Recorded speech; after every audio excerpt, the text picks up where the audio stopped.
Hey everyone, welcome to Old Fashioned Catholics. I am Kevin, I'm Nick. and as is our custom, we both have our drinks in hand for tonight's episode. I am drinking not an old fashioned because I went to get bourbon and it was empty. So I'm the kind of guy that keeps an empty bottle of bourbon still on the shelf. It's beautiful, man. So I am drinking a wonderfully cool and chilled Chardonnay. How about you, Nick? I went down south for the Thanksgiving time, and I was passing through Kentucky and Tennessee and all those states. And so when I was in Tennessee, Oh my gosh, yeah, did you get there were signs everywhere like, "Hey, you should pull over and get something here." And so I got, I think maybe we have this up north, but it's rye. George Dickel? Yeah. What, you know that? George Dickel is a legend, man. Really? George Dickel, he'll mess you up. He will mess you up. I can't. Is this for real? No. So here is the story. We were in Kentucky, and we were on a rock climbing trip, and it was the most amazing thing, camping in the middle of the woods. And we needed to find a liquor store because we needed beer. And we looked on, and we finally found this one, and it looked like a place where you go to get put in a wood chipper. That was the kind of place this was. And you walked in, and there's this old guy with, white facial hair and a thick draw helping us out. We got our beer. And finally, because there's no houses anywhere, I asked him, "Hey, where do you live?" And he smiles, and he's got 3 teeth. And I don't know if my friend actually bought a bottle of George Dickel at this occasion, but that's what the connection is. Sure. And the guy smiles with his 3 teeth, and he goes, "I live about over there, 30 foot.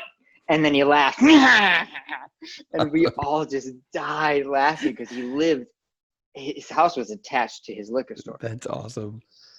Oh, it was really good. So you don't know if you even picked up any George Dickel? Nope, but it's connected because George Dickel has there's some sort of connection there. Maybe we bought it and drank it there. I don't know. I was thinking of the show, so I pulled off some exit ramp. I just Google, or like in my Google Maps, just like liquor store, and I pulled off in Tennessee. And I'm like, what is from Tennessee that I'm not going to have up north? And he said, well, and he tried to sell me like a $200 bottle of something, and I was like, how about something not that? And he said, so George Dickel. So that's what I have that. So I have 2 ounces of that, and then 4 dashes of bitters, and the normal 2 cherries and simple syrup. Now, do you add a splash of water to your old fashions, or do you not? Sometimes I do. I didn't tonight. Not tonight. Also, sometimes I know that sometimes they'll say seltzer, and so sometimes I'll toss seltzer water in there, but I didn't tonight. And then it's carbonated. That's interesting. Yeah, not bad. All right. You should tell people that they need their drink. You just go ahead and do it. You were doing it just great. You did a good job. Well, people, what Nick wanted to tell you is that if you don't have your drink and you wanted to get yours, pause it now and go get yourself a drink.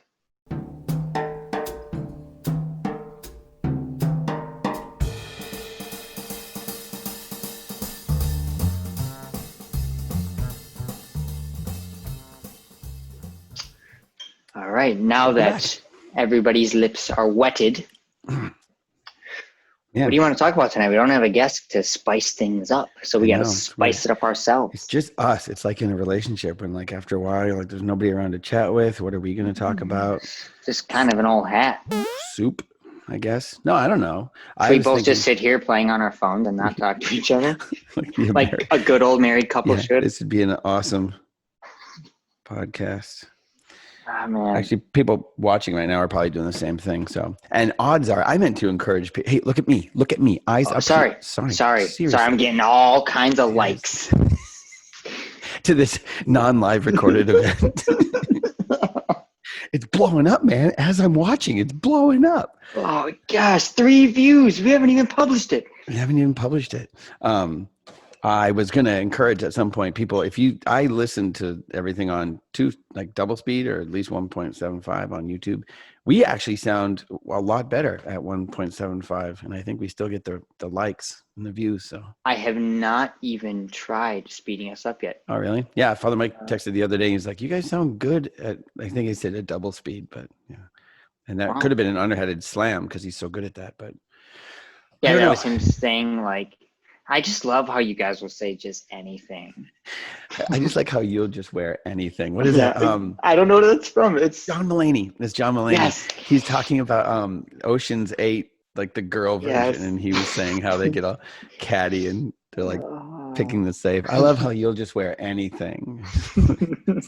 So good. You guys sound really good on double speed. Yeah, I know. Now I'm gonna have to like shoot that back at him.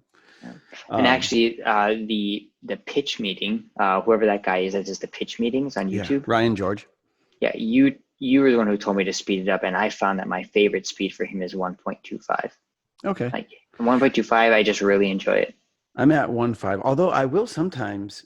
Well, hey, if you've ever listened to his stuff on high speed and then in the same setting tried to slow it down, it's painful. But I do sometimes just listen to him. Now he's doing TikTok now, and his stuff on Yeah. TikTok has to be fast anyway, and so I've enjoyed that. Well, with the way that the internet has sped up so much, I think for a lot of people watching our show, they're not even aware of the new YouTube meta, and that is you watch most things faster than 1.0 speed. Yeah. So you can get through more content. Yep. And waste more of your brain with less time. Yeah. Which is awesome math. Mm-hmm. Yeah. Yeah, I wonder how that works out. I don't think it does, but somehow it does. I think you end up with a net gain. Like Santa Claus. Mm-hmm. Speaking of which, this is interesting. A buddy of mine posted on Facebook, he's a philosopher, about just raising different questions. And the first question that he was still, the jury was still out on is if it's immoral to lie to children or the insane. So that was a question. So he was like pausing these various philosophical questions, and it was a post about Augustine, I think. But I had posted on there, I was like, that's really interesting, because I was posting my comment on St. Nicholas Day, and I've kind of always told that line with, I don't really say that it's us that does it. I say that it's St. Nicholas that does it, but my oldest son says, but it's really you guys. And I don't really like tell him yes or no. And, I'm just trying to dance the line. Yeah. And when I was a kid, I believed 100% that St. Nick filled our boots. Right. I was sure. And it was magic. And Santa Claus put the stuff on the tree. I was 100% sure. And I still think about those memories very fondly. And then he responded to me. He said, do you hold the memory fondly of when you found out the truth? I was like, touche, man. That's awesome. Ow. But I don't regret the fantasy of it. So I don't even know. Well, and that's the thing. I don't know either. I mean, we've talked about it a little bit, but I think we've just gone with it because I remember as a child, 100% like, yeah, dude, it's Santa Claus. And I don't remember what age I was, but I remember at a certain age, you kind of, it's either kids at school or you just kind of wise up and you're like, and then, but the thing is, I had a younger sister. She was 3 years younger. And I remember how fun it was at that point to be like, no, but you can share the magic with your parents now. And like Playland Christian does that. He's 15. Like he knows all the stuff now. And we have an elf on the shelf and we do all the stuff because we love all that. Like, I don't know, we love Narnia and we love, Middle Earth. And so like, I think there's a part of it that we just keep it. And we're obsessed with the DC world, the universe. And granted, the kids know none of those are real, but I don't know. I think there's something fun to it. And, maybe there'll be hell to pay after the fact, but there's something cool about diving into all that, like, mystery and fun. Like, and then, as Christian, he gets into it now. When our elf on the shelf named Barney, after Barney Fife, because the kids love Andy Griffith, like when Barney shows up somewhere new in the morning, even Christian's like, what? Oh my gosh, so cool. And so I don't know. We don't do like the naughty and nice thing, but. While you're saying that, I have to find this. There is a really awesome Chesterton quote that is relevant, and I want to read it off right now. Okay, do so. Oh, I hope I can find it. You will. Do you guys fill your kids' boots and stuff for St. Nicholas? No. I didn't even know the boot thing you're talking about. Boots? Oh, that's right. You were a heathen up until like 5 minutes ago. Okay, check out this Chesterton quote, and then you just tell me your raw reaction. I will say nothing after it. Ready? Go. From Chesterton. Fairy tales do not tell children that dragons exist. Children already know that dragons exist. Fairy tales tell children that the dragons can be killed. Nice. Yeah. I yeah, that's great. That's the way Chesterton can talk. I think so. Again, so the first question I have is then is Santa Claus, does that fall into the fairy tale section? Like, is that the same sort of, I mean, as somebody who disbelieves in all of it and doesn't teach your kids that, they'd say yes, absolutely. Like the mom on, have you ever seen Miracle on 34th Street? Yeah, that's the mom. Like, she's like, And I don't she's the believe. worst. Yeah, and her like turnaround is way too quick.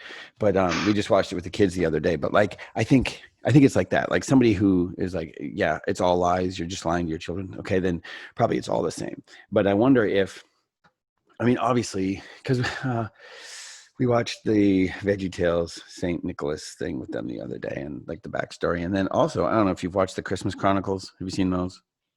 They came out like last year with Kurt Russell. He's Santa. And And Miley Cyrus. no, thank goodness. Thank goodness. That was Black Mirror. That was a different thing completely. But a Black Mirror Christmas special. But anyway, like, Directed yeah. by Tim Burton. Oh my gosh. Is that show over now, by the way, Black Mirror? I have no idea. I don't know either. Anyway, they do a backstory. They take a moment. They actually do a backstory on Saint Nicholas. Like, and they go back to like the 300s in Turkey or whatever. And they were like showing him, and it was really cool. It was a cool little blip. So we talked to our kids about it. So I don't know. I don't know. I think we like the magic and we like all that. And somebody who's skeptical would say, well, you're confounding it with religion and with, your belief system. And I don't know. I just didn't have that angst. I had my own like rift with my religion and stuff like that, but it didn't have anything to do because of Santa Claus. Like, you know what I mean? Like, I don't know. Mhm. I don't think they were connected per se. Well, you don't know what the boot thing is. You didn't fill your kids' boots with candy for St. Nicholas Day? No, man, I don't. Okay, We so were here's the poor, deal. we didn't have boots.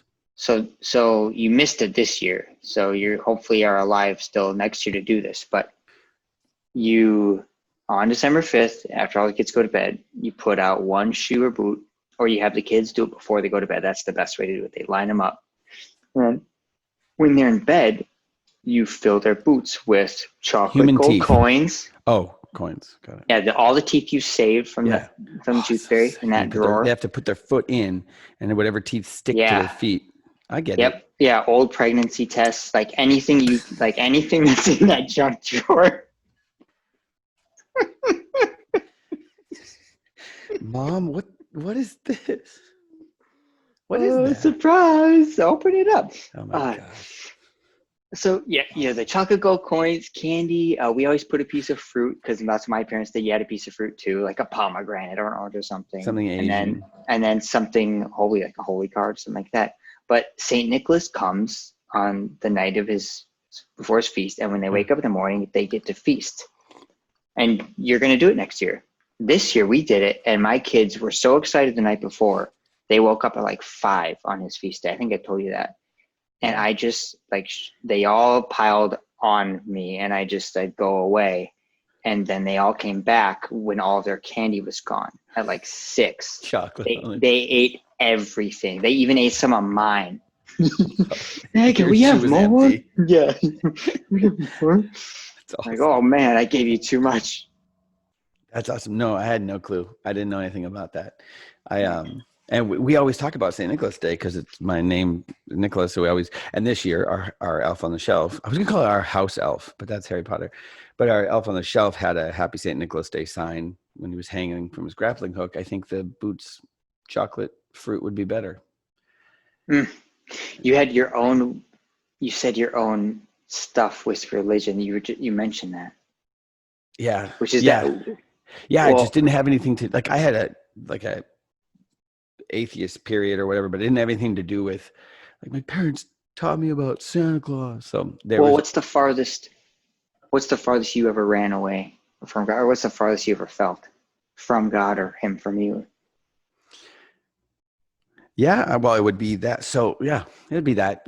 So grew up in church, Christian family. You were churched. I was churched. I was well churched. And in fact, like I went to church. So I started going to this youth group over in Superior, Wisconsin, Central Assembly of God. And the youth minister there was amazing. She was just, oh gosh, I did a podcast about her. She passed away a couple years ago or last year, but she ran her youth group just so open arms, like that. It was just a good place to be. So like it was filled with like traditional punks and then traditional church kids and everywhere in between. Like we had like 120 kids every like youth group night, and they were all like, well, not all, but most of us wanted to be there. And so I had a really good high school time with God. And so much so, like I was in church all the time. My family wasn't, but I was, and went to a Bible college when I graduated high school, North Central University down in Minneapolis. And I went through the first year, and then, and it's so funny because like I can look back and see way more hindsight now, but in the moment, I didn't realize that, generally, a 19-year-old, 20-year-old boy starts to do this, starts to really question things, and you go to like the angst comes hard and fast, and I didn't know any of that. So I thought I was, in a certain, when you're in it though, you are having this existential whatever. So I started to get just really bitter with God, and really I'm mad about everything I saw at church. And because I'd be like, well, I go to chapel 5 days a week, and then I go to the dorms, and the dorms don't look any different than they would if I were at the U of M. Like they did, like after the fact now they did. But when it came to like actuality, I remember at one point getting so frustrated, and I don't remember what brought me to it, but just being like, is this seriously, like, is this all it? So just, I have to be a little better every day. And that's it. That's like, and I had a lot of theological questions like about scripture and stuff that I would ask, and they just didn't seem to get answered. Like I didn't, the interpretation that I was getting didn't like sit right with me. And I'm like, well, but who says? Like, I don't know. So these, and they were like piling kind of quietly. I'm trying to think. I don't remember when exactly it was in my second year of college, but at some point or another, I had come to a head. Like I was just like, this is BS. And I was giving it one last shot. And we had this chapel with like a balcony, and there were about 1,200 people in chapel every day. And so I went down to the front. If you didn't grow up Protestant, you're not used to the altar call, but I grew up like with altar calls where somebody at the front's like, if you want to give your life to Jesus again, like you come up and you run up. It's emotional. You come up like a million times. And I went to like thousands of altar calls in my life. And there's a certain aspect, which is true, because as Catholics, we do give our lives, we reaffirm our life to Christ all the time. But this was like my final, I was like, I'm done. And I was a theater major. So I was super, everything had to be whatever. And so like I went to the front, and I remember kneeling down, and I was mad about everything. And I remember praying like, okay, I don't need like writing in the sky or something, but if you're there, if you give me just the smallest grain of like awareness of you or knowledge of you that you're there, then I'm yours. And I just waited, and chapel went on, and people left the altar, and music died down, and I waited, and then nothing happened, nothing. And for me, in my, self-centered wimpy moment, I was just like, you know what, screw it then. Like I'm willing to give everything if you can't just meet me here. And it was that was very arrogant. I know that, but in the moment I was just so angry. Like, so I stood up, and I don't advocate doing this, but I just turned around to the altar and just gave the double middle finger and turned back. And I chose the center aisle to storm up because I was a theater major. I just stormed up, and I remember like, I'll bet many people were just like, he's marching to hell right now, just marching his way out. And I did. I stormed up to my dorm room, and I slammed my door, and I called my mom, and I was like, Mom, and my mom answered. It was back before there was just phones had cords, and she answered, and I was like, bah, bah, bah, and I just unloaded. I was yelling in my dorm room. This is a kid's story. I can make this up. This is such crap. And I told her, like, I'm not going to quit going to school here because I know you guys are helping pay for college, but it's a lie. I can't see any of it being true. And I was just like, blah. And then I got done, and there was a pause, and my mom said, all right, well, if you die an atheist, I'll always love you. Call me next week. Click. And then she hung up on me. And I was like, Like I remember being so just like I wanted to fight. I wanted her to have a good comeback or a bad one that I could get more mad at, but she didn't. She was just like, all right, I love you anyway, and hung up. And she knew I was just having a fit. But for She knew me, you were just looking for your Academy Award moment, and she wasn't going to give it to you. and the Oscar goes too. But like, I just think, yeah. So I think then the next year, I didn't go to church again for a year. I didn't. I committed practical atheist, and and I think that. Well, I know that actually. I've looked back. That day was probably the farthest I ever felt from God, just because I was having such trouble seeing. So again, you learn so much from your dad, like we talked about that first episode. Like I I had started to think that God was either angry and distant, or angry and abusive, or just cold and distant. Because like the dad that I had growing up, that we're so close now, we didn't talk ever, and so like I was like, well, God's like either that or that. And if that's our Father who art in heaven, then it's BS. I don't want anything to do with it. And so it was, so much of it was dad issues, but you don't know that in the moment. You're just mad. And if that's a father and the father's not there for you, then, oh, well, there's just one more father figure. It's the ultimate father figure who just left you high and dry. So but I didn't start like doing drugs. I didn't start like stealing from old women, like shaving cats or whatever you do. I didn't start like going, inside, I just kind of gave up. I was like, I think I'll do it and whatnot. But but I think that even though that was the farthest I felt from God, I don't know that looking back, I feel like maybe that was one of the most honest steps toward God that I had ever done, just because I didn't have an examination of conscience. I didn't have sacraments. I didn't have constant, like in your face, having to deal with your humanity and his divinity. I didn't have any of that stuff. I just was trying to, like, in the dark, just paw it out and feel it out. So I think that's when I felt farthest away.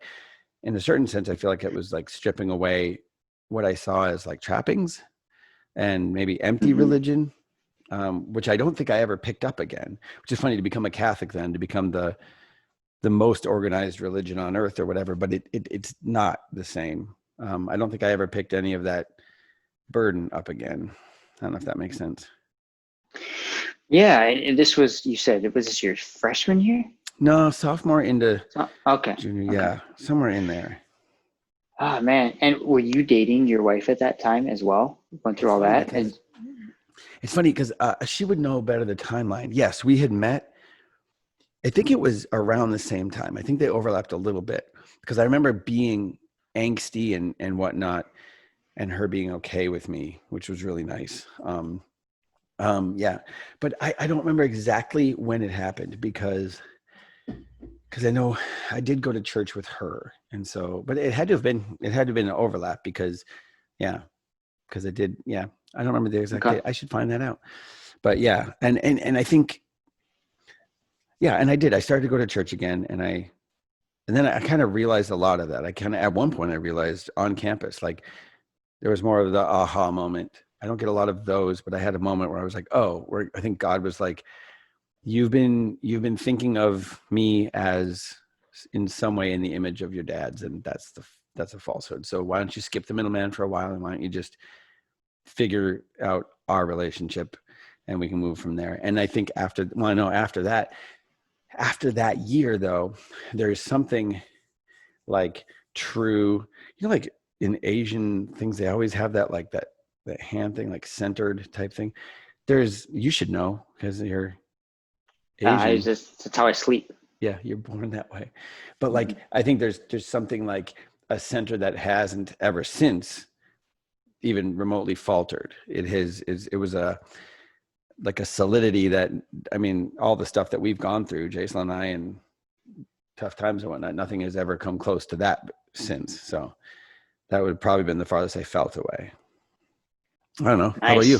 What about you? Like where do you fall in your life? Where have you felt farthest from God? It's interesting to come at it from such a completely different perspective.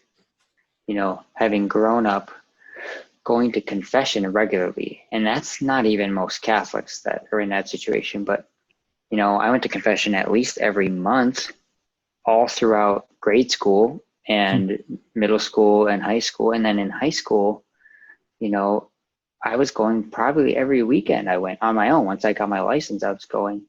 And so, I mean, if the sacraments are real, I mean, how far can you really be from God if you are participating in them regularly, and also having a formed conscience, knowing when you can't participate?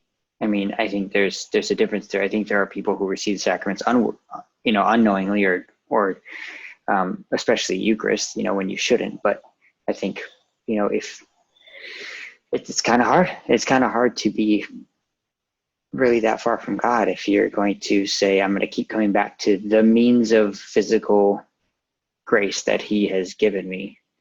So yeah, that's crazy. So that, I mean, you could maybe feel far from God, but you can't actually be all that far from him with the sacraments. That's crazy. Well, and isn't it interesting how you can go through this dramatic thing like you talked about, and then you look on it in hindsight and you go, God kind of just gently brought me back in a slow time. There was no dramatic return. God was just like, okay, I'm going to let you go through this, and I'm here all along. Yeah. And my life has been like pockets of that. He's like, I'm going to let you go through this bad thing, or this bad thing, this bad thing. And there was never a dramatic peace or a dramatic healing or a dramatic anything afterwards. It was just one time I went to this one retreat, and it just had a profound prayer experience. But then after that, things were just like normal. Sure. But I think it was actually probably about 8th grade, where I realized that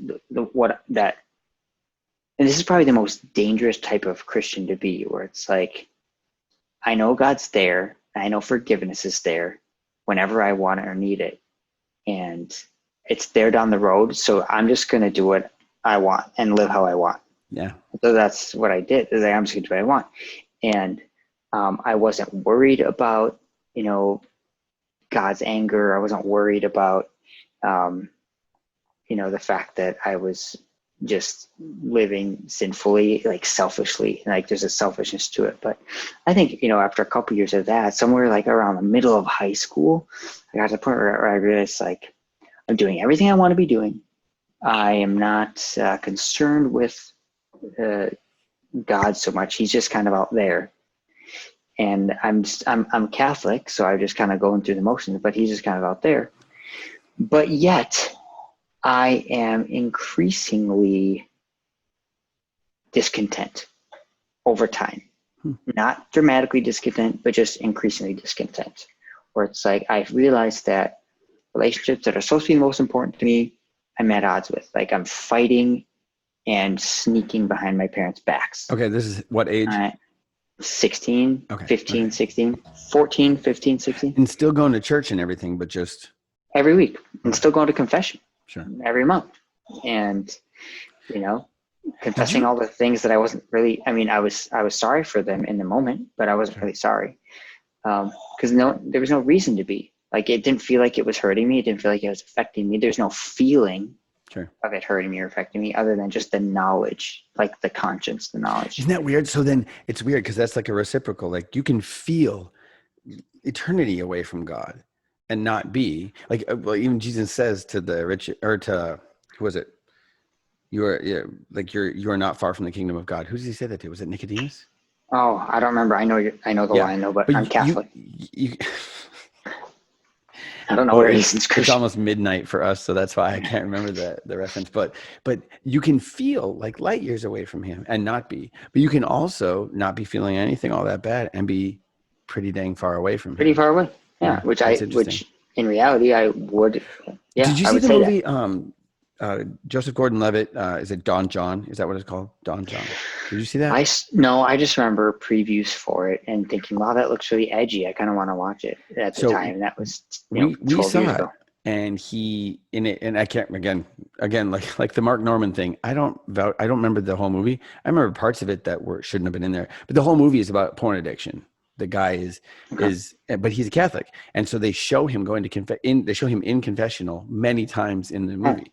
Confessing and confessing every time he looked at porn, every time he looked at masturbation for that week, or every time he masturbated for that week. And 57 times, Father, and he says his penance and he goes. And like, they show him like going like to confession, but like listing and having no problem listing it. But like you were saying, like they're not being like contrition, I guess, is like actual, it wasn't there. And it's kind of the, I mean, the movie's actually for that point is really good, but anyway, keep going. Sorry. Oh, So that was I, 16 years oh, old. yeah, I don't know. I mean, there's not, no, it's not really worth a whole story. It's really just increasing dissatisfaction and deciding that I wanted to come back to God, and then realizing that it was a lot harder to come back to him than I thought. Like I realized, I was stuck. Like, I have been habitually sinning for 3 or 4 years, and now I just have all these really terrible habits.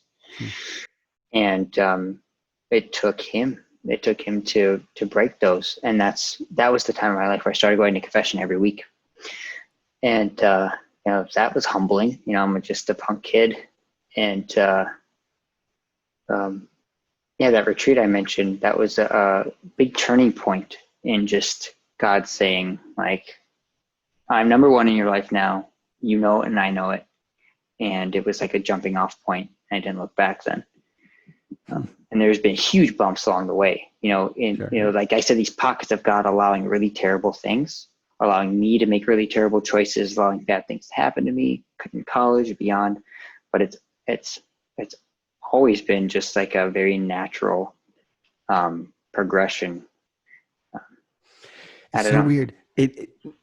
I don't mean to keep referencing the first episode we did, but like just that idea that if you get some hindsight and you're like, he's just been a good dad the whole time, like an action, like you would expect a good dad to be like, yeah, I know you messed up. Are you back? Like, can I help you? Can I help you be stronger? Can I like along the way? And that I've seen more since I had my first confession when I was 29, and it took over an hour, and it was a long, arduous process. But since then, confession has been a regular thing. And you see that even in something that I used to think that would be horrible to go to confession all the time. Like theology aside, like to have to confess all that all the time. But like that becomes the place where, and I know it's not technically, but I like confession more than the Eucharist. I shouldn't. I get why the Eucharist is still the source and summit, but there's something about confession. There's something about being so broken and mangled when you go in, and then leaving so strong that like you go. I don't know, when I have to go to like usually it's like because I'm a horrible dad, and you go into confession and you have to like tell like Father Ben Hadrich or whoever your priest, you have to tell him like what a bad dad you are, and he's Father, and to hear from that Father in persona Christi, to hear him say like, "Oh, good confession." Like, I don't know. There's just something that's like, no, I'm not though. That was not. So I think that there's something fatherly about that. And even the fact that confession is done by a father, like that's his name. You go and receive from Father so-and-so, from your dad as a wayward son coming home. Yeah. There's something to be said for that as well. Yep. Yeah, that's interesting. Hey man, the one of the best confessions I ever had in my life, ever. I must have been like 3rd grade, and I'll never forget it. It was best because it was an old German priest who was really hard nosed and just not that friendly of a guy, like naturally. Awesome. Yeah. But sometimes you need someone to tell you that something is a terrible sin. Yeah. And it doesn't incur shame or guilt. All it does is help you be convicted. It was like I had pretended to be sick one time so I didn't have to go to mass. And so I was like, that's so, I knew that was wrong. So I told him, and I told him about it. And then he's, I get done with my confession, and he goes, why did you miss mass? And I go, I pretended I was sick. And he goes, that's a terrible, terrible sin. Just really matter-of-factly. And then he just gave me some advice, and he said, are you sorry for your sins? Just like flat out asking. I'm like, yes, Father. He's like, awesome. And then I did my execution. He gave me absolution, and I got out of there like feeling awesome. And I never ever missed it ever again. I never wanted to. It wasn't a guilt thing. I never wanted. I was like, why would I do that? Why would I skip out on God? It was just, I don't know. So That's all it took. that's so funny because, well, two things. One, when you're saying it wasn't a guilt thing, my boss at the first, when I wasn't Catholic yet, but I got hired as a Catholic youth minister. My boss, the priest at the church there, he, at the time I was going to flight school full time. I was married full time. And then I was a full-time youth minister. And at one point it was tough to juggle all that. And he asked me in his office and he's like, "Hey buddy, what's up?" And I was like, "Oh, I don't know. Not much. How about you?" He said, how's the marriage? How's life going?" I was like, "Actually, it's going well. Yeah." He said, "How's flight school going? You getting your hours in?" And I said, yeah, totally. I'm getting up in the plane and whatnot. And he said, how about your office hours here at work? How about the hours here? Are you getting those hours in?" And I'm like, "Well, to be honest, I'm struggling with it, to get them all in." And he said, "You're still taking the checks, right?" And I said, "Yeah." He said, "No." And he like real quick, he's like, No. I'm not trying. I'm not being judgy. I mean, for real though, are you taking the paychecks from the church saying that you've done your hours?" And I was like, "Yeah." He's like, "Well, that's horrible though. Like, we don't want that. So what do I got to do?" And you could tell 100% he wasn't even like being underhanded. Like, he was for real. He was like, "What do we do? What?" And he's like, "What do I have to do as your boss to help you then not lie and steal?" And I was like, "Oh," and, but it was, I remember walking out of so it's with your boss. And I remember walking out of the meeting feeling so uplifted because you would expect to get reamed. But it wasn't. The guy was genuinely being like, how do we fix this? Because that's a rough situation. You're taking all the money from the church, but you're not doing what you said you did. And I was like, I didn't even see it that way, like I just thought I'm juggling. But the other thing is, it's so funny because you had this confession where this priest was like, "Hey, like that was a really serious sin and it was fatherly and it was good and you came out of it." And other than my first confession, there's like two that I remember. And one of them was randomly on the road. I was confessing and I was like just talking about like what a bad dad and what just I can't be the man I want to be. And at one point, and I don't even know why the priest said it. It was in Atchison, Kansas, and I got done with my confession. He said, "Before we go forward, I just have a question. What are you so afraid of with God?" And I was like, "Wait, what?" And he said, "No, what? You seem really afraid of him." And like, I don't really fancy myself somebody who's scared of God anymore. I didn't think that I was living that way. But he was like, "Yeah, you just, I think you need to really, I mean, we'll finish the confession now. And I'm glad that you confess those sins. But you just need to realize that there's nothing to be afraid of with him." And it's weird because personality wise, you and I are generally similar, but we have these two very opposite moments where, and I just think that kind of stood out where like the pivotal moment where we got brought back to God was very different, but also the same because God is a good dad, knows how to bring us back. Mm-hmm. Yeah. Totally. It's like the prodigal son. For all the viewers, anybody listening, paragraph 1439 in the catechism, maybe the best paragraph in the whole catechism. Anyway, talking about the prodigal son story, but how there are two sons in the story and how it's all about how the dad relates. And in the one, the dad welcomes the kid home who screwed everything up and squandered all the money, but he also leaves the party for the one son who came home and goes out into the darkness to reach the other son who's being prideful and arrogant. And and I just think that that's what God does, like to all of us. He kind of, wherever we are, however far away we are, he still finds a way uniquely to us to bring us back, whatever kick in the pants we need or whatever. Yeah. Yeah, it's crazy. He made all of us with a completely unique, personhood and personality, and he knows how to work with each one of us, separately, simultaneously. I don't It's know. crazy. It's Those are crazy. things you can just spin your mind on. Well, and it's one of those, like, I think if even like just taking you and I, we are very similar people, actually. Like we joke that I'm the white him or he's the Asian me, like that we're very similar, but we're unique and unrepeatable. And God knows how to, in each instant, relate to us in the way we need to bring us closer to him. And I think that probably would give people a lot of levity in looking around at each other and our behavior. It would give us patience with each other if we could understand that. But yeah, total side note. With that, sir, a toast. I didn't have one prepared, so you have to do it. No. I will raise a toast to everybody who has felt or has been far away from God and has come back and had that moment where you just realize that it was all going to be okay. Raise a toast to that. Cheers. Cheers.